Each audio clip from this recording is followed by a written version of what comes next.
everybody. Good morning. Today we are going to learn more about academic discussion.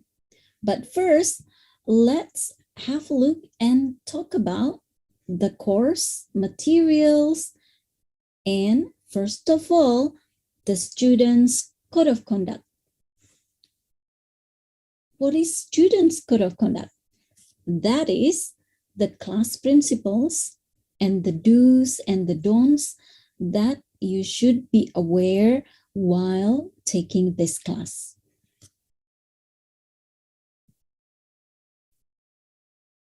All right, so what is this course about? Well, this course aims to increase students' skills on how to lead academic discussions, how to engage in debates, and how to conduct an academic presentation. This course also includes the focus on language, the strategies, and also discuss about more recent topics that are happening surrounding us. So you will be talking about the real life topics that are happening and also expressing your thoughts and lead a discussion about the issue. And then the course objectives, it will be that the students will be able to demonstrate on how to give opinions, how to express ideas, how to lead a discussion, how to agree and disagree appropriately, and show their knowledge about some recent topics. And in this course, students will also be able to formulate and apply methods on how to conduct simple surveys and interviews so as to present academic seminars. What about the class rules? That before studying, first let's discuss about the code of conduct. What are the class rules? Well, because we are still conducting the class within the online genre, so we are going to have a rule in terms of how do we position ourselves within the screen. So students need to turn on the video during the class meeting.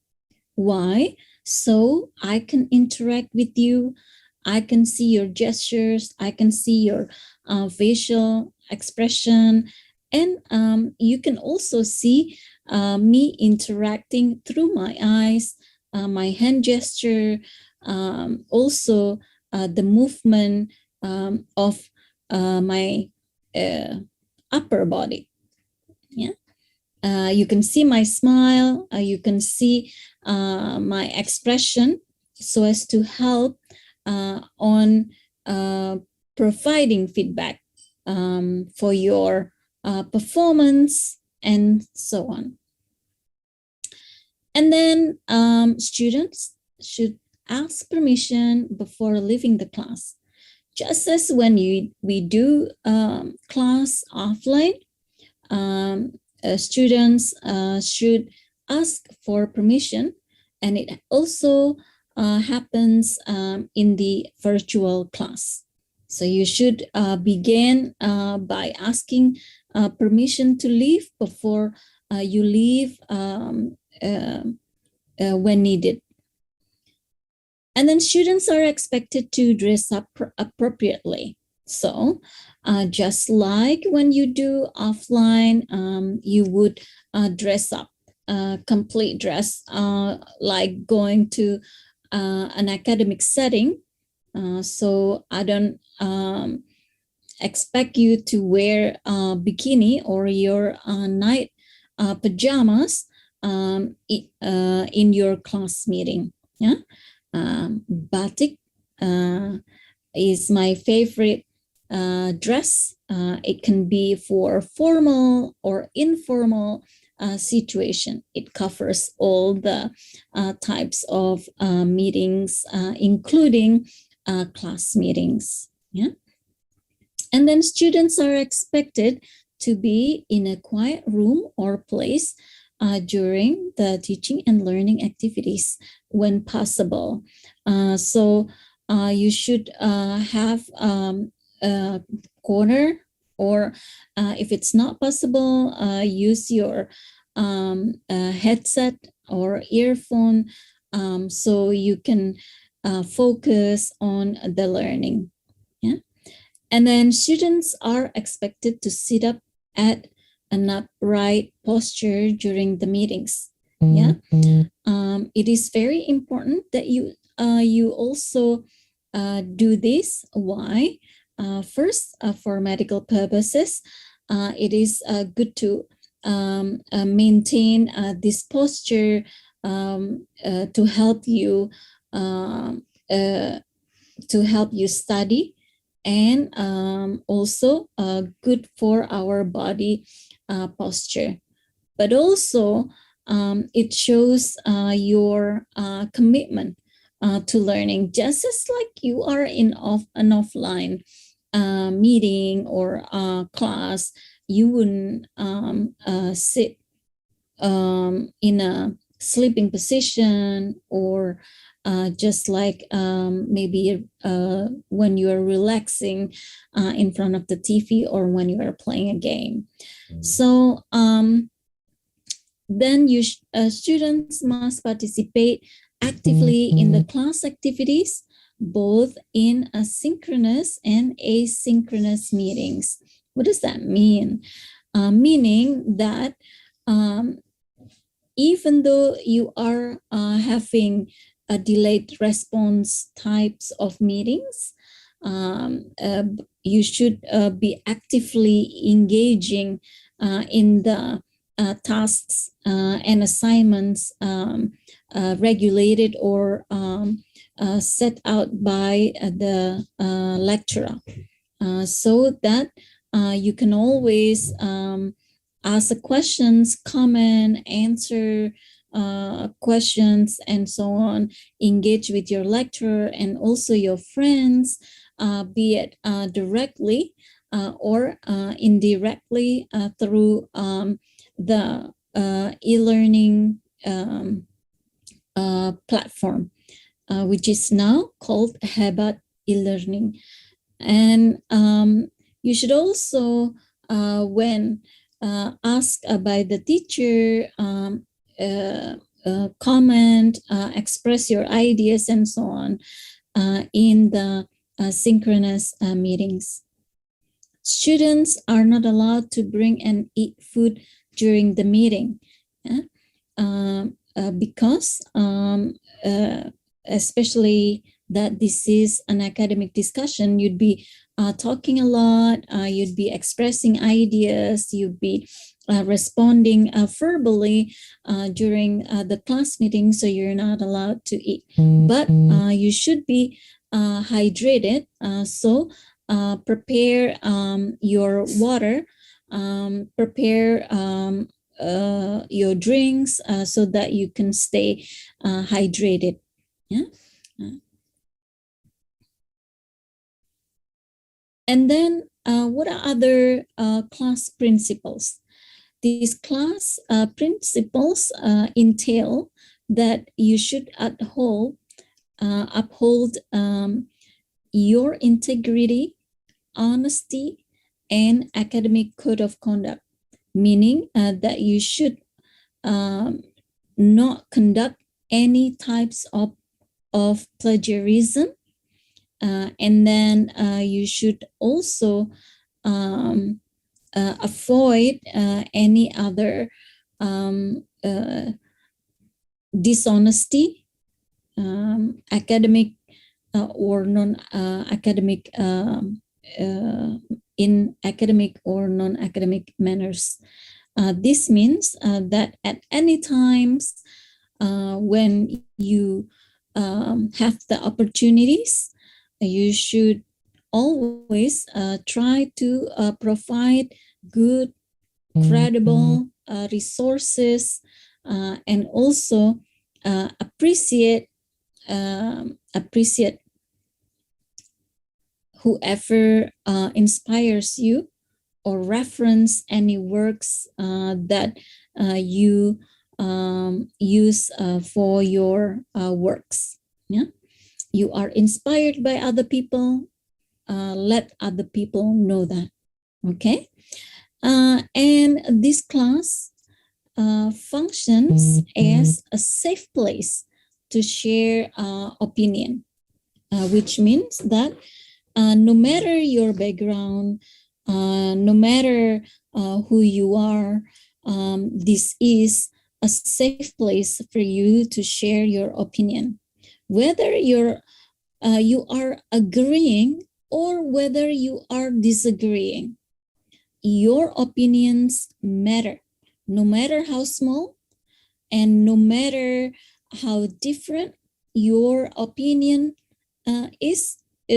I can assure you it will be appreciated, it will be respected, and it will not be ridiculed. Okay?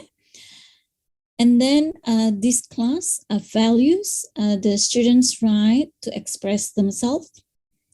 As I mentioned, express your thoughts, your opinion, because you are entitled to it, and because what you're thinking about matters to me, and it should matter to your friends in this class as well. And this class respects every student from all backgrounds, including ethnicity, race, religion, gender, and disability. This class condemns any form of bullying. So no bullying is accepted in this class, not verbal or non-verbal. Verbal or non-verbal bullying is condemned and is not accepted. And this class should create a supportive, harmonious environment in the form of mutual respect, regardless the student's background. So these are all the class principles that we are all going to engage and be committed to. What about the course assignment or evaluation? Well, your final scores will be assessed based on the following criteria. So you would have the weekly performance, and it carries out 40% of the entire grade. Wow, it's a lot. Yes, and because the weekly performance carries 40%, it means you have the control to actually better yourself every time. Yeah, you have the opportunity to work on your weekly performance, weekly tasks and assignments, so that you can have the best of 40% of your score. And then for the midterm, you will have 20%, and final exam, you will have 30% of the entire grade, and your soft skill carries out 10% of the entire scores. With this assignment or evaluations, I hope that you can always feel motivated to work on your class engagement more. and also to know that the soft skills matter in this class as well. What about attendance? Well, you are not allowed to have or to be absent for more than 3 times. And you should always contact your lecturer ahead of a time or in the case of emergency. Yeah, always try to communicate with your lecturer so that your lecturer will be informed about your situation and your condition, and also you may discuss other things about your circumstances. And students must submit all required assignments and all the examinations and set tasks on time. Yeah.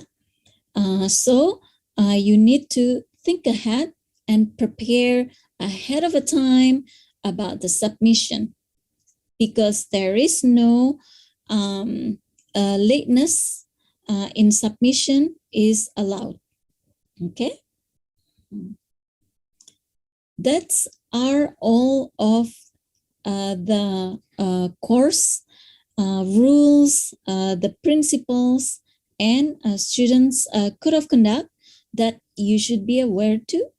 And so you can plan ahead about how to achieve the best from this class and be the best you can be. I am very looking forward to be sharing this class with you. Thank you very much, and see you next time.